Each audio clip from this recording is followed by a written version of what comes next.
Reka twongere tubasuhuze umuherere mu bice bitandukanye bigize isi dutuyeho, ari nako tubaha ikaze mu makuru mashya yo kuri uyu munsi wa gatatu itariki ya 19 ukwezi kwa munani umwaka wa 2026. Ibintu byongeye gukomera cyane mu buyobozi bukuru bw'igisirikare cy'u Burundi no mu buyobozi bukuru bw'igisirikare cya Fardc. Kuzihe mpamvu rero na makuru ari kugenda yerekana yuko rwose Gitero MAA23 ikoresheje drone igabye muri territoire ya Fizi, kuri chefre ya Fizi, kuri hoteli ikomeye cyane. Abarwanyi ba MAA23 bakoresheje zino drone bashobora kuba bahitanye abayobozi bakomeye mu gisirikare cy'u Burundi ndetse n'abayobozi bakomeye cyane mu gisirikare cya Fardc. Umva, reka nkomeze nta kibazo, ntabwo nongera gusubiramo.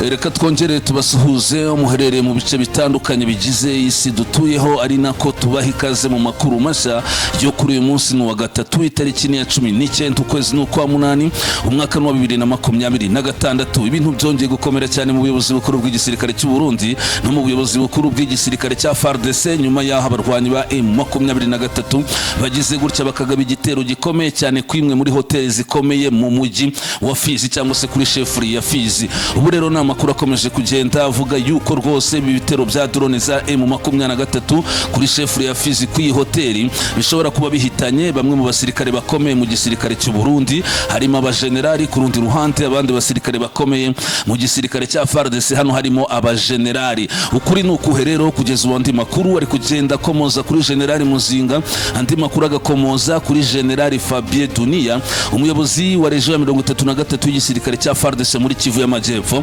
Ndetse hano hari kuvugwamo abacancuro benshi cyane bashobora kuba baguye mu iki gitero cya drone. Hano rero tugiye kurebera hamwe ese generali Muzinga uheruka kujya muri territoire ya Fizi, inkuru nayo kugejeje hejo, yaba yahitanywe n'iki gitero cy'izi drone. Ndaje nkwereka uko bihagaze. Ese umugabo witwa generali Fabien Dunia, umugaba mukuru cyangwa se umuyobozi wa Fardc muri region ya 33 y'igisirikare cya Fardc, yaba yaguye muri ibi bitero? Abacancuro baba babiguyemo nabahe? Kugeza ubu igisirikare cya Fardc kiri kuvuga iki? Hano ndaje nkwereke rwose MAA23 ntago yapfa kurasa kuri hoteli gutya gusa itabashije kumenya cyangwa se itamenye ikirimo. Ubu rero tugiye kurebera hamwe uko bihagaze rwose, havugwamo abayobozi bakomeye. Ariko ku rundi ruhande turaza kunyarukira mu gihugu cy'u Burundi. Mu gihugu cy'u Burundi amakuru dufite nuko hafatiwe intwaro nyinshi cyane. Hano mu gihugu cy'u Burundi hafatiwe intwaro nyinshi cyane, ndetse izi ntwaro ngo zikaba zaragiye zicengezwa cyangwa se zinjizwa n'abanyamahanga ndetse bafatanyije n'abarundi mu buryo bwa gicengezi. Guverinoma y'u Burundi itari yakarabukwa, ariko nyamara izi ntwaro ngo zaje gufatwa. Ndetse andi makuru dufite nuko nabazicengezaga mu gihugu cy'u Burundi nabo bashobora kuba batawe muri yombi. Tugiye kurebera hamwe ese izi ntwaro zimaze igihe zicengezwa mu gihugu cy'u Burundi zikaba zatangiye gufatwa zari zigamije iki? Andi makuru turibuze kunyarukira ku makuru y'imirwano muri territoire ya Fizi n'ibindi bitero Fardc n'abarundi bagabye mu gace ngiye kukwereka mu birindiro bya MAA23. Ariko ku rundi ruhande tunarebere hamwe aho urugamba rwo muri territoire ya Kalehe rugeze uyu munsi kuwa gatatu tariki ya 19 z'ukwezi kwa munani 2026. Urugamba rwo muri Kalehe rugeze he? Ese kugeza ubu MAA23 yabiri ikomeza za Bunyakiri. Hano turarebera hamwe uko bihagaze muri territoire ya Masisi. Mu ntambara za politike na diplomasi, leta zunze ubumwe za Amerika zifatiye ubutegetsi bwa President Tshisekedi ibyemezo bikomeye cyane. Tugiye kurebera hamwe leta zunze ubumwe za Amerika ibyemezo bafatiye Tshisekedi, ubona ko Amerika yatangiye kwihinduka. Una mugabo witwa President Tshisekedi akaba President wa Republika ya Demokarasi ya Kongo. Izi nizo ngingo rero tugiye kurebera hamwe. Murumva ko ari amakuru y'imirwano, itegurwa ry'imirwano n'izi ntambara za politike zifite aho zihuriye n'iki kibazo. Mbere ko twihuta rero turagusaba gukora like no gukora subscribe kugira ngo dufashe kwaguka. Iyo niyo nkunga ikomeye cyane tuba tugusabye nk'umukunzi w'inkuru mpamo official. Ariko ku rundi ruhande rwose mbere ko twihuta turambura aya makuru, reka tubanze dutumikire gato muganga Pembe. Ni umunyekongo uvuga ururimi rw'ikinyarwanda, akaba avura mu buryo bwa gakondo, avura amarozi y'ubwoko bwose, uburozi bakoherereza cyangwa se uburozi bw'ubuhuherano. Muganga Pembe arakuvura uburozi baguteze wabutambuka rwose bukaguteza ikibazo. Ubu ngubu muganga Pembe arabuvura. Ariko ku rundi ruhande uburozi baguteze mu byo kurya cyangwa mu byo kunywa, muganga Pembe arakurutsa. Urwaye igifu, urwaye umwijima, urwaye rubaga impande, urwaye imitsi, urwaye umugongo, wagiye unywa imiti ya kizungu byaranze wagana muganga Pembe akakuvura mu buryo bwa gakondo. gakondo akoresheje ibyatsi. Nimero ze nizi zikurikira ni +2438983 033 reka nsubiremo +2438983 033 yaba muri Kivu y'Amajyaruguru uramubona, muri Kivu y'Amajyepfo ku kirwa cyo kwijwi no muri Tanzania precisement nka Kigoma. Ubu rero n'amakuru dufite yuko ibitero byibasiye chefre ya Fizi kuri hoteli. Ino hoteli bayita hoteli Mwaru, dore ko amakuru avuga ko ari hoteli yari ikomeye cyane muri territoire ya Fizi, cyangwa se ngo ni hoteli yari ikomeye cyane muri territoire ya Fizi. Ngira ngo ibi byo mwatangiye kugenda mu byumva, ahubwo amakuru mashya ari kugenda yerekana ko rwose hano hashobora kuba haguyemo bamwe mu basirikare bakomeye mu gisirikare cy'u Burundi, bikavugwamo generali. Ku rundi ruhande hashobora kuba haguyemo abasirikare bakomeye mu gisirikare cya Fardc, ndetse kugeza ubu amakuru akavuga ko hashobora kuba hanaguyemo abacancuro. Kugeza ubu igisirikare cya Kongo kiri kwirinda gutangaza uko byaba byagenze kuba baguye muri iyi mirwano, niba Fardc yatakaje bamwe mu bagenerali cyangwa se niba ingabo z'u Burundi cyangwa se abasirikare bakomeye mu gisirikare cy'u Burundi baba bahasize ubuzima. Version ya mbere bari kuvuga ngo nuko abantu babiri bagize gutya bagakomereka, ngo kandi abo bantu n'abakozi bo mu hoteli. Ariko se reka nze mbabaze, M23 ko mubizi ishobora kugaba igitero cya drone kuri hoteli itabonye amakuru ko iyo hoteli irimo ibikorwa, cyangwa se hari ibikorwa biri gukorerwamo byo kwigabaho ibitero, cyangwa se hari ibikorwa biri gutegurirwamo byo kwigabaho ibitero, cyangwa se niba nta basirikare bashobora kuba baraye mu hoteli nk'abasirikare b'Abarundi, nk'abasirikare ba Fardc n'abacancuro, kuko bano n'abasirikare bahanganye na M23. Bisobanuye ko ishobora kubarasaho nk'uko Fardc nayo yigeze kurasa kuri Lieutenant Colonel Wiringoma ikamuhitana. Ubwo rero n'amakuru dufite nuko M23 ijya kugaba kino gitero guhera saa 7 z'ijoro. Urumva ko twari twageze kuri uyu munsi wa gatatu tariki ya 19 saa 7 z'ijoro. Amakuru dufite nuko M23 yari yamaje kumenya ko ino hoteli ya Mwaru yari irimo abayobozi bakomeye mu gisirikare cy'u Burundi, yari irimo abasirikare bakomeye mu gisirikare cya Fardc, ndetse yari irimo n'abacancuro. Iyi hoteli kandi yari maze iminsi gutegurirwamo ibitero byo kugaba kuri M23. Ni inama zari ziri narimo General Muzinga, inama zari zirimo abacancuro, inama zari zirimo abayobozi bakuru ba Fardc, cyane cyane umugabo witwa General Dunia Fabien, umuyobozi mukuru wa Fardc muri region 33 ikorera muri Kivu y'Amajyepfo. Nubwo Fardc rero idashaka kubitangaza, ikavuga yuko ngo haguyemo abasivile babiri, amakuru dufite nakubwiye ko M23 ntiyapfa kurasa kuri hoteli itamenye ikirimo, kandi ntago M23 yatagetingaga abasivile idahanganye nabo.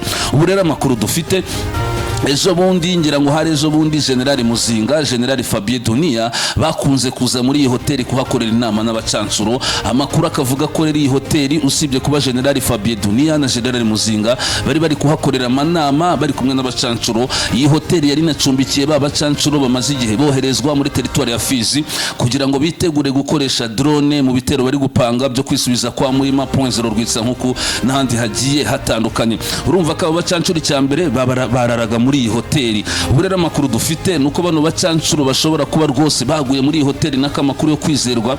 Hari abacancuro b'abazungu bari baje kurwana ku ruhande rw'ingabo z'u Burundi na Fardc baguye muri iyi hoteli ya Mwaru hakurikijwe iki gitero abarwanyi ba M23 bahagabye. Abacancuro ba mbere bahaguye rwose, abangaba bagombaga gukoresha amadrone. Ariko andi makuru dufite nuko hashobora kuba haguyemo abayobozi bakomeye mu gisirikare cya Fardc, hakavugwamo n'abayobozi bakomeye mu gisirikare cy'u Burundi. Ku ruhande rw'igisirikare cya Fardc hari gukeka umugabo witwa General Fabien Dunia, ariko bikavugwa ko hashobora kuba hari n'abandi bayobozi bakuru ba Fardc babaga muri iyo nama, dore ko abayobozi ba Fardc bagiye hari muri territoire ya Fizi bakaba bakenera kuharara, kenshi bakunze kurara muri hoteli ya Mwaru. Ku rundi ruhande kandi abayobozi bakuru b'ingabo z'u Burundi nabo bakunze kurara muri hoteli ya Mwaru.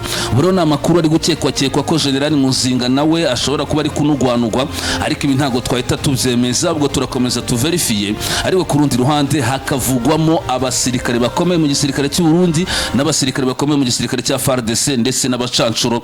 Murumva rero ko uko byagenda kose rwose hano turaza kuza tubabwira ndi makuru mu kindi kiganiro, kuko nubwo rwose tutaramenya neza precisement niba ari General Muzinga niba ari General Fabien Dunia abacancuro ni bangahe. Ubu ngewe mfite amakuru yuko hari abayobozi ba Fardc bahaguye n'abarundi ndetse n'abacancuro. Ubwo rero igisigaye ahubwo no kuza kubabwira amazina yabo. Ni igitero rero bano barwanyi ba M23 rwose baraye bagabye hano mu ijoro rya cyangwa se ku isaha saa 7 hano kuri chef ya Fizi muri hoteli ya Mwaru yari irimo aba Fardc abarundi ndetse n'abacancuro aba bakaba bahasize ubuzima. Aya niyo makuru yo kwizerwa ndi kuvuga. Fardc rero yatangiye kugenda itangaza ngo ni igitero gikomeye cyagabwe n'abarwanyi ba M23 bakoresheje drone zo mu bwoko bwa TB2 usibye ko nabonye Fardc yatangiye kugenda ikitirira igisirikare cy'u Rwanda ndetse n'umuyobozi wa Operation Sokola muri Kivu y'Amajyepfo yatangiye kwemeza ko ari igitero cy'ingabo ngo z'u Rwanda, ariko ingabo z'u Rwanda ngira ngo ntaziri ku butaka bwa Kongo kuko u Rwanda ruvuga ko rwashize icyo bita ubwirinzi rutigeze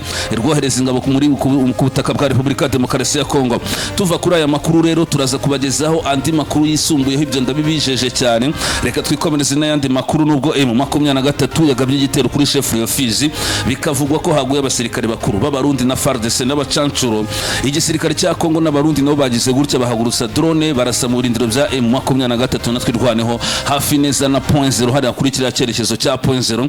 Ni igitero kije gikurikira cya Nyaruhinga ndetse na Mukoko ku munsi w'ejo bundi ngira ngo hari drone zagabye igitero hano Mukoko na Nyaruhinga hano point 0. Rero uri kubona ko Fardc n'abarundi batangiye gusa nkaho bahatagetinga. Ariko ku rundi ruhande tunyarukire gato mu gihugu cy'u Burundi amakuru ari kugenda yerekana ko mu gihugu cy'u Burundi hafatiwe intwaro nyinshi cyane. Ariko mbere ko tujya mu gihugu cy'u Burundi reka nze manze nkubwire n'indi version iri hano. Indi version iri hano wenda utagira ngo nayange nkwereke ikinyamakuru bita Minembwe Capital cy'abanyamulenge gikorera muri territoire ya Fizi, nacyo icyo kiri kuvuga kuri abasirikare ba Fardc n'abarundi bashobora kuba baguye muri iki gitero.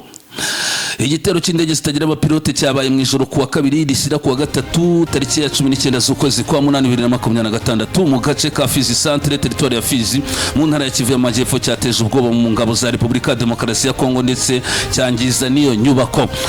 Ubuyobozi bw'ingabo za Repubulika Demokarasi ya Kongo bwatangaje ko icyo gitero kibasiye hoteli Mwaru, aho bivugwa ko hari hacumbitse abayobozi bakuru b'ingabo. Ubuyobozi bukuru bwa Fardc bwavuze ko iyi hoteli Mwaru cyangwa se inzu ya hoteli Mwaru yangiritse bikomeye, ndetse iki kinyamakuru cya Minembwe Capital nacyo kikemeza ko iyi hoteli yari icumbikiye bamwe mu basirikare bakomeye ba Fardc. Nakubwiye ko M23 itapfa kurasa rwose kuri hoteli gutya gusa ngo harimo abasivile ifite icyo yari yabonyemo. Fardc ivuga ko izo drone zari mu bwoko bwa TB2 kandi ko zakoreshejwe ziturutse ku butaka bw'ikindi gihugu. Hano rero ni Fardc yari gushaka kwerekana nk'uko zaturutse mu Rwanda kuko iri kuvuga ko zaturutse ku butaka bw'ikindi gihugu kandi nyamara ntago zaturutse mu Rwanda. Muri iryo tangazo Fardc yashinje u Rwanda kuba ari rwo rwatangije icyo gitero, gusa u Rwanda ntacyo rurabitangazaho kugeza ubu kandi nta gihamya yigenga yatanzwe yemeza inkomoko y'izo drone cyangwa se uruhare rw'u Rwanda muri icyo gitero. Ingabo za Repubulika Demokarasi ya Kongo zamaganye icyo gitero zivuga ko kibasiye abaturage kandi ko gihabanye n'amahame y'amategeko mpuzamahanga arengera abasivile mu gihe cy'intambara. Ariko ku rundi ruhande iyi hoteli irimo abayobozi ba Fardc n'abacancuro, ibi byo ntabikubwiye. Ingabo za Kongo zavuze ko ziteguye gutanga igisubizo ku byo zita igitero cy'ubushotoranyi ndetse zisubiramo ko zizakomeza kurinda abaturage n'ibikorwa remezo. Ntabwo byoroshye, ariko kugeza ubu umutwe wa MDP twirwanaho nawo nturavuga ko ari wo wagabye icyo gitero ndetse na M23 ntabwo irabyemeza rwose. Ariko hari abandi bari kuvuga ngo ni drone ya Fardc yaba yarigiye kugaba igitero ku birindiro bya M23 ngikaza kuyoba noneho igakubitiye hoteli, nyamara ntabwo ariko bimeze. Ubwo rero reka twikomereze n'ayandi makuru agiye atandukanye rwose, ubwo ingingo turibuze kuza kuyigarukaho anytime. Ahubwo reka tubanze turebere hamwe ibi biri kuvugwa. Hari biri kuvugwa rwose mu gihugu cy'u Burundi. Mu Burundi bivugwa ko bafashe intwaro nyinshi cyane. Izi ntwaro rero ngo zikaba zarinjizwaga mu gihugu cy'u Burundi mu buryo bwa gicengezi, zinjizwaga mu gihugu cy'u Burundi mu buryo bwa gicengezi cyangwa se mu buryo bwa fraude, bigizwemo uruhare n'abarundi n'abafite ubwene igihugu bw'u Burundi, ariko ku rundi ruhande bafatanyije n'abanyamahanga. Ibi rero nibyo byakomeje kugenda byibazwaho, ese izi ntwaro kuzifata ukazicengeza mu gihugu cy'u Burundi byaba byari bifite aho bihuriye no kurwanya ubutegetsi bwa CNDD-FDD, byaba bifite aho bihuriye na ya mitwe irwanya ubutegetsi bw'u Burundi, yaba yari kwinjiza intwaro mu gihugu cy'u Burundi mu buryo bwa bucece? Reka tubanze turebe uko bihagaze, kuko hano ngira ngo dufite ingingo nyinshi cyane. Ubushinjacyaha bukuru bw'u Burundi bwatangaje ko bwafatiye umubare munini w'intwaro ku butaka bw'iki gihugu mu iperereza ku bantu bakekwaho kuzitambutsa mu buryo bunyuranyije n'amategeko bakoresheje inyandiko mpimbano. mu itangazo ryo kuwa 18 Kanama 2026 hari ku munsi w'ejo ubushinjacyaha bw'u Burundi bwavuze ko bwatangiye gukurikirana mu butabera itsinda ry'abantu rigizwe n'abanyamahanga ndetse n'abarundi bakekwaho kugira uruhare mu gutwara umuzigo w'intwaro banyuze ku butaka bw'u Burundi. Ubushinjacyaha buvuga ko abakekwa bakoresheje inyandiko mpimbano cyangwa se abakekwa bakoresheje inyandiko mpimbano cyangwa se zahinduwe mu buryo bw'uburiganya kugira ngo iyo mizigo ibashe gutambuka ku butaka bw'u Burundi. Mu bantu bamaze gutabwa muri yombi nk'uko Gitega ibivuga harimo uwitwa Ditwa Wine Patrick ufite ubwene gihugu bwa Afrika y'Epfo ndetse n'umurundi witwa Muco Edi. Urumva ko harimo abanyafrika y'Epfo hakabamo n'abarundi. Nubwo itangazo ry'ubushinjacyaha ritaragaragaza umubare cyangwa se ubwoko bw'intwaro zafashwe, rivuga ko ari umubare munini w'intwaro. Ubushinjacyaha bw'u Burundi bwatangaje ko iperereza rikomeje hagamijwe kumenya neza uko ibyo bikorwa byateguwe n'ababigizemo uruhare, yaba abantu ku giti cyabo cyangwa se ibigo byigenga cyangwa se n'ibindi byari byo byose. Bavuga ko intego ari ukugaragaza uruhare rwa buri wese mu itegurwa no ishyirwa mu bikorwa ry'icyo ubushinjacyaha mu itegurwa no gushyira mu bikorwa ry'icyo bushinja abo bantu kugira ngo abaregwa bagezwe imbere y'ubutabera hakurikijwe amategeko. Iri tangazo rije mu gihe Burundi bukomeje kugira uruhare mu bibazo by'umutekano mu karere k'ibiyaga bigari, by'umwihariko mu ntambara yo mu burasirazuba bwa Repubulika ya Demokarasi ya Kongo, aho Burundi bwohereje ingabo kujya guhangana na MAA23 n'umutwe wa twirwaneho. Ariko muri ibi bice byo muri Kivu y'Amajyepfo hakavugwamo n'imitwe irwanya ubutegetsi bw'u Burundi igiye itandukanye. Gusa mu itangazo ryabwo ubushinjacyaha ntibwavuze aho izo ntwaro zari zigiye, uwazitumije cyangwa se igihugu zari zerekejemo. Ntabwo kandi bwatangaje isano abo bantu bafashwe baba bafitanye n'imitwe yitwaje intwaro cyangwa se ibikorwa bya gisirikare byo muri aka karere. Reka dute dukomeza n'andi makuru mu kanya rwose turaje turebe kuri kese Leta Zunze Ubumwe za Amerika. Amakuru dufite nuko muri teritwari ya Shebunda wazalendo bari kuhoherezwa ku bwinshi cyane. Hari wazalendo benshi cyane ngo bari kujya muri teritwari ya Shebunda ngo barashaka kuhaturuka bagaba ibitero kuri M23. Ariko ku rundi ruhande muri teritwari ya Kalehe kugeza ubu barwanyi ba M23 baracyari hejuru ya Ramba, ntago baramanuka ngo bafate centre ya Ramba, babe bakomeza bafate centre ya Ramba, babe bakomeza hitwa kwa Mwami ndetse no mu kandi gace bahita binjira Bunyakiri. Oya, baracyari rwose hejuru ya Ramba, ubwo ngubwo bategereje kugira babe bafata centre ya Ramba babe bakomeza. Anytime rero bano barwanyi bari hejuru ya Ramba batarinjira muri centre ya Ramba, nibaza kumanuka rwose bakinjira muri centre ya Ramba. Ya makuru turaza kuyabagezaho tunarebera hamwe niba baza gukomeza, gusa ntago barakomeza. Nakubwiye ko bahawe warning n'ubuyobozi bukuru bwa M23 nyamuneka mube muparitse, tuzabaha amabwiriza mashya niba mukomeza Bunyakiri cyangwa se mu kindi cyerekezo. Ubwo rero twavuga ko bakira hitwa Ramba rwose hejuru ya centre ya Ramba. Ku rundi ruhande no mu kandi gace kazwi nka niba ari Tusunguti n'utundi duce tugiye dutandukanye. Ntabwo ubu M23 muri Karehe yakomeje kuavansa aho ngubu yabayifunze safe ho gatoya, ariko isaha n'isaha mushobora kuza kumva byakomeye. Ku rundi ruhande ariko tugaruke ku kibazo kiri hagati ya Leta Zunze Ubumwe za Amerika n'ubutegetsi bwa Tshisekedi.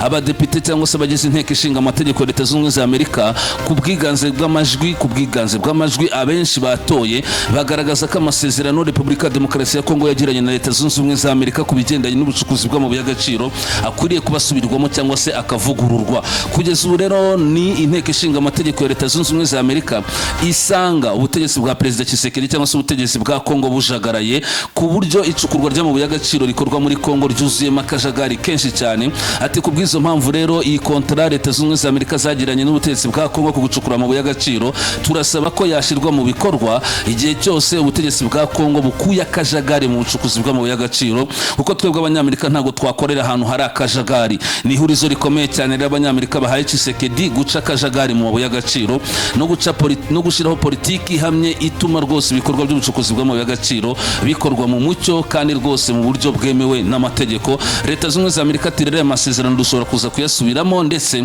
kugira ngo tuzayashire mu bikorwa nuko wowe Perezida Tshisekedi ugomba kugira ibyihindura muri politiki yawe y'ubucukuzi bw'amabuye y'agaciro. Ndakeka aya makuru twayasoreza hano bakunze inkuru makuru mama official. Anytime turaza kugaruka tubageza andi makuru masa. Inshuti zacu ziri muri leta zunze ubumwe za Amerika, inshuti zacu rwose ziri ku mugabane w'Uburayi, inshuti zacu ziri muri Canada, ziri muri Australia, ku rundi ruhande ku mugabane wa Asia, ku mugabane wa Afrika. Ariko nitujya muri leta zunze ubumwe za Amerika turahasanga rwose, turahasanga umugabo witwa Gitero Joseph, Patrick Karenzi, Mutongoro Datongana, Byiringiro Benjamin.